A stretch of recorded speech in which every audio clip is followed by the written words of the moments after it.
This is Pod Populi. Podcast for the people.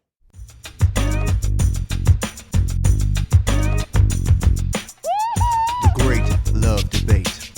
It's the Great Love Debate. The Great Love Debate. It's the Great Love Debate. Hi again, everyone. It's Brian Howie. Welcome to The Great Love Debate, the world's #1 dating and relationship podcast since 2015. We are back here in the Northeast Ohio Pod Populi podcast for the people. Lovely studio here. I get sent a lot of things. I've talked about that before. I get sent articles. I get sent blogs. I get sent podcast episodes. I get sent polls.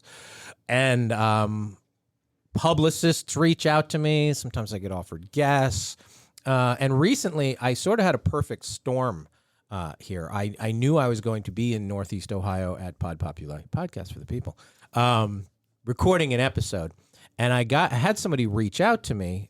She was a publicist from a publisher, and said, I got a guest for you. He's got a book coming out. And my first question is always, where are they? Because I want to have face-to-face conversations. The events of the last year, the troubles, as they say in Northern Ireland, the troubles, has led me to do a few podcasts where I was not in the studio with people. I hate that. I want to be face-to-face. All you people are like, oh, I love dating on Zoom. No, you don't. Go back to the bar. And the first question I ask a publicist is, where are they? And she said, Cleveland. I'm like, aha, there's a chance. There's a bullseye there. I'm going to hit it. And then I said, well, who is it?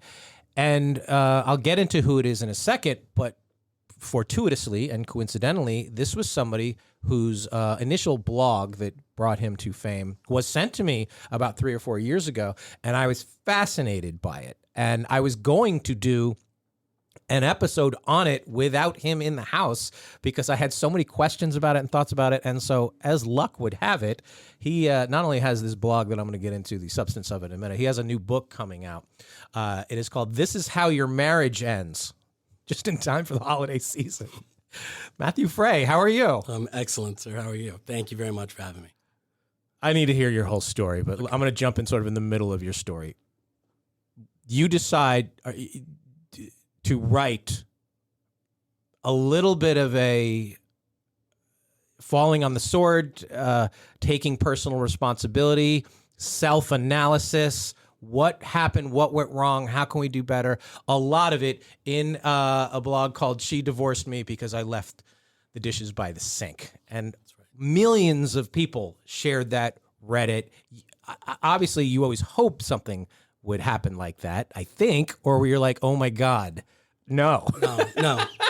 It's, it was cathartic and it blew up. Well, it's cool now, 5 years later after I'm adjusted to it. But back then, this was like a big secret. This like, I write anonymously on the internet thing. I didn't want my dad to know. I didn't want my mom to know. Oh. I didn't want my friends to know. It was like secret stuff. And Why? there was only a handful of people because, I don't know if we'll get into it, but I mean, if we're going to like psychoanalyze ourselves, I think it's like this guy shame living in our feelings thing that we don't do when we're hanging out with like our guy friends, either in the locker room as kids or like even today, as like I'm a 40 something, you know, this isn't the stuff that I talk about. Am I allowed to say feelings, adult words? So I'm used to it now because it's been nearly 9 years. But back then there was this big like personal campaign to like shield everybody from it. Right. Anyway, and then it sort of accidentally did the thing. Mm-hmm. And I don't know, that was a wild week or two. Or did you know that this one was somehow different from what you were writing? Did you know? No. Absolutely not. I don't think it's even in the vicinity of like my best writing. I don't think any of my blog posts are I don't know that I don't know that I have any good writing. Yeah, I'm not sure that I've ever written well. It did seem to be the perfect storm in the context of like this clickbaity headline, and it wasn't intentional. I wasn't trying to like con people to click it and read it, I swear. Right. It was, if anybody did take the time to like read the blog and like all of the posts that preceded it, it was another attempt for me to use metaphor to communicate the idea that I tried to communicate in that blog post. How long did you write that from the time your marriage had ended? That published in the end of January 2016. My marriage ended on April 1st, 2013. So not quite 3 years. So you had a little bit of a distance. Sure. You know, a couple years. Yeah. At what point did it dawn on you that leaving the kitchens was the metaphor for everything else? Was this gestating in your head, or one day you woke up and you're like, aha, the glasses by the sink? I was trying to write as often as possible back then. I was writing close to daily back in like 2015, 2016. And, the idea just occurred to me. That's a really awesome question, because it's the nature of my work is the idea that we don't get to decide what matters to other people. Right. And we try all the time. I'm shocked at which podcasts resonate with people around here. Yeah, we always want to tell people that they should or should not think or feel the things that they do. And that's fine, like mainstream societally, although I think it causes all sorts of issues. Right. But it definitely harms our relationships. And once I connected those ideas, I don't know, it felt like this is the key thing that everyone does that they don't realize is really harmful while they're doing it. Mm-hmm. That very slowly. This isn't we say something vile and backhand to the person we love. Right. This is this slow erosion of trust and safety and connection in relationships. Is it the one thing, again, to this day, I'm not sure if you think leaving the glasses by the sink on its own is a big deal. I don't think so. I do it all the time still. Right. She's wrong, I'm right. No, but there's just no human is there I hurt. a lot of little things add up to a big thing, or it was more about, I've said this before in the podcast, she doesn't want to be right, she just wants to be heard. Yeah. And I think in her expression of that, and you either dismissing it, not thinking it was a big deal, or flat out ignoring it, she's not heard, and then she starts to think, well, how many other times am I not being heard here? Is that right? I think so. I don't want to go off on a tangent that you don't want to, but I'm going to give it a shot. This whole show's a tangent. You get to redirect me anytime you want. Okay. So I do, and I have for the last 3-4 years, done coaching work. So I work with guys. They reach out to me voluntarily. I don't advertise. They come to me via the blog. And I hyper-focus on 2 very specific ideas. I call them habits because I don't want people to feel defensive as if I think what they're doing is bad. I don't think it's bad. Right. I think because we could have 30 different romantic partners and 30 different reactions to what we do. Totally agree. I say that all we know is what the last girl liked, and we probably found that out too late. Right? So there's 2 things I believe erode trust in relationships habitually, and I think it shows up in every relationship that I encounter in the work that I do. And it was certainly sort of the heart and soul of the story of how my marriage ended. And the first habit is validation. My wife would try to communicate something was wrong. And I always responded in one of 3 ways. I would disagree with what she thought, I would disagree with what she felt, or I would be defensive. Mm-hmm. It wasn't that I thought I was superior and she had to do what I did. It was just the math result of my conversations with my wife where if I disagree with you, your brain's wrong, your feelings are wrong, or regardless, I was justified to do what I do. And when you do that a few thousand times in a relationship, you erode trust to the point where a person says, I can't count on you to participate effectively in making me feel better when life's hard. You're not a person I can come to. And so people start to plan their exit strategies in relationships. But the fourth part of that I think you must have done, because we all do this, is sort of whataboutism. You give me a hard time about this, but what about when you do that? Was that a factor too? They hate that the most. I do it all the time, and I hear it all the time. Yeah. Yes, I do that absolutely. all the time. Yeah. I have so many guys that they're like, okay, I hear you, Matt. You want me to make a change on behalf of my partner, but she's doing all these things that suck for me. Right. And I asked the guy yesterday, and I said, independent of what she's doing or not doing, and independent of how good or bad she makes you feel, how does that stop you from trying something different just to see what happens next? And he sat quietly for 30 seconds. And right. He doesn't want to do the work because it feels bad. She makes him feel bad. Right. And I lived it, so I get it. And women, we're going to generalize here because I love to do that at the Great Love Debate. They're very good at the smack on the nose, and they're not as good at the pat on the nose. So we're very rarely positively reinforced in good behavior, That's right. and we are often negatively reinforced in bad behavior. So she probably, and not she, your wife, but any woman, we would probably hear the negative, please don't do this, or I don't like when you do this, if equally the things we did right, or if we did wash the glass and put it away, it would be not, well, you should know to do that. Well, I've only asked you to do that 100 times, where they either noticed the gesture or somehow reciprocated the effort of you doing that. And that doesn't always happen either way. Right.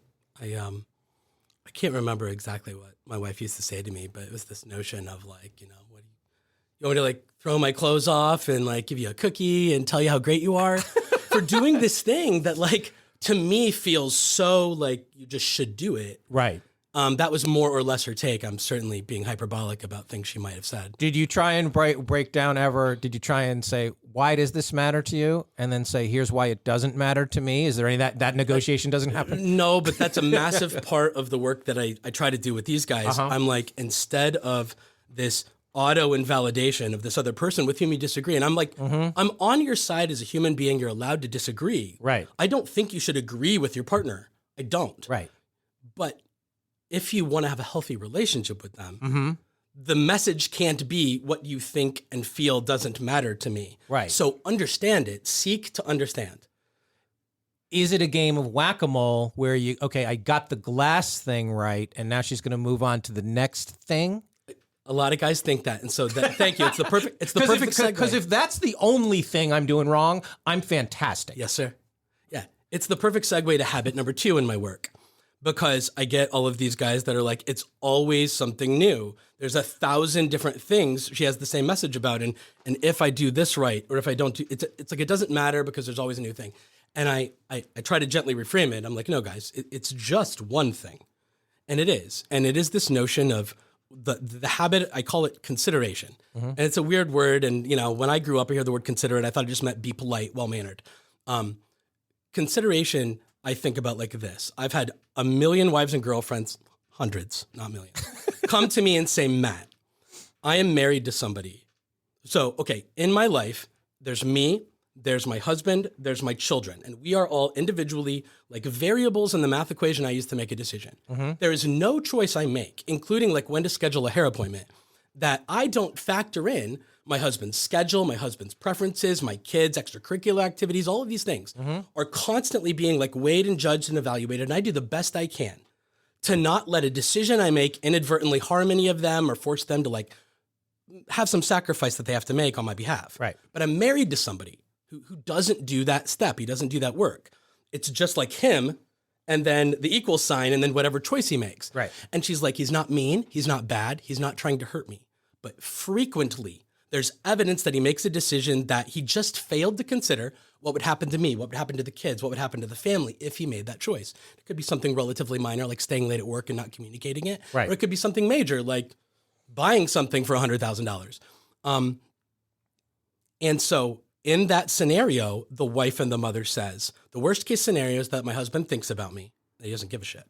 He simply does not care that what he does affects me adversely. Right. And the best case scenario is that he didn't think about, like he didn't remember. He didn't think about me at all. I register like this infinitesimal. So not caring, like small. Here's what she thinks I don't care is better than, it doesn't even factor into my thinking in a way. Right. Like my wife matters so little to me that I don't think the man thinks this or feels this. Right. But her, like the narrative in her head interpretation is of it. For the last 5 years, 10 years, 15 years of my relationship, it's evident that I do not like register enough in his daily life for him to remember that doing this will adversely affect me. Right. And then if I tell him about it, that invalidation thing always happens.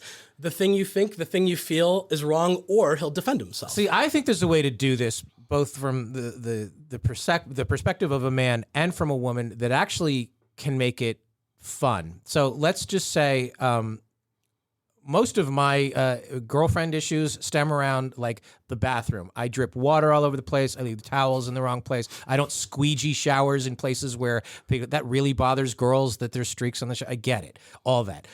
That men love sort of winning gaming culture. So if you gamify it in a way as a woman, say there are 20 things that bother him about you, that bother you about him.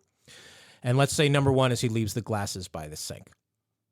You tell him that, you focus on that, you get him to do that. Then when that's done, you do move on to the next thing that bothers you. And instead of making it seem like, oh my God, there's just another thing, I'm never going to win this, that he's like, okay, next challenge. And you know, Survivor, and he's like, all right, I won that one. Positively reinforced on that. Let's move on to the next thing that you got to work on. And when you